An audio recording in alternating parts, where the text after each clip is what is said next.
Time to talk Pac-12 football with Josh Parcell from College Football Country. We don't have any really huge games here, but Washington, USC probably going to distinguish themselves at some point.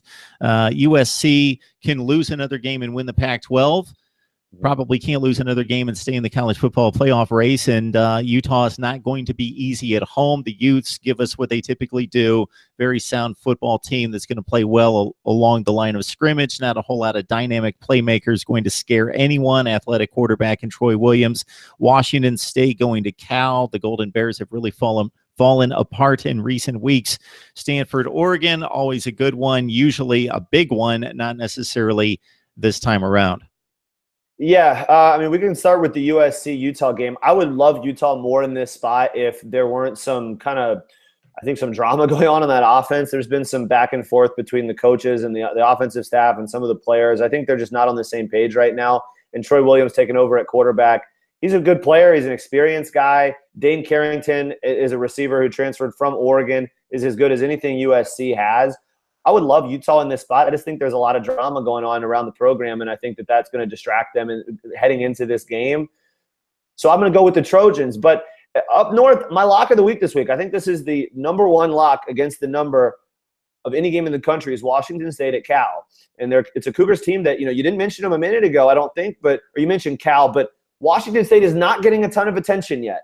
And I think that's a good thing for them, because this is a program that has been irrelevant nationally for a long time. Even though they've had Mike Leach, they haven't been in the national conversation in any terms of conference championship race or certainly playoff race, anything close to that. Now all of a sudden they're undefeated. They get the big win over USC, and now they've got really about 3 or 4 weeks of very winnable games before their final 3-game stretch against Utah, Stanford, and Washington. So this is kind of that time where you might think, you look at a team and say, well, these are the letdown spots. Can they get through the dog days of the season before it really picks up at the end? I think this Washington State team is going to keep on cruising. The defense has been great. Cal has rushed for negative 32 yards in its last 2 games.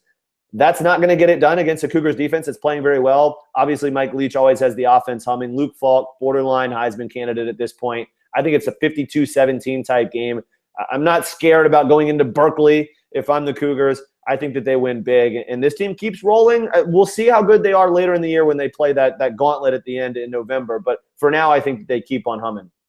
And Josh, this is probably one of the bad beats of the year. It affected me personally. Cal driving the field, down 31, plus 28.5.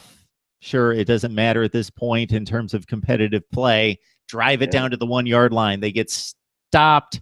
They get the quarterback thrown back for a sack down to the 20-yard line. You figure, well, all hope is lost, but they rush the field goal unit on. Okay, they're going to try a field goal just to practice field goals, I guess, with the clock ticking down. Oh, bad snap. There we go. They lose by 31.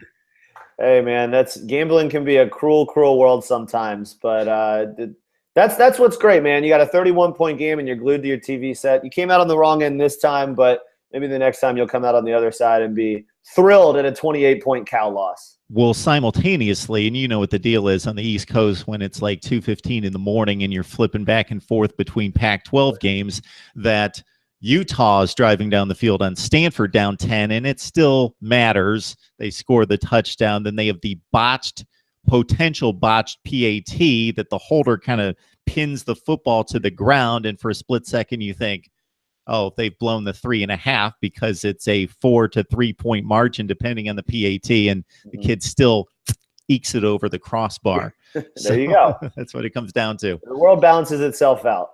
There it is. Josh Parcell from College Football Country. Join him right there. CFBcountry.com for very unique coverage of college football. Josh, we always appreciate you surveying the week of college football for us.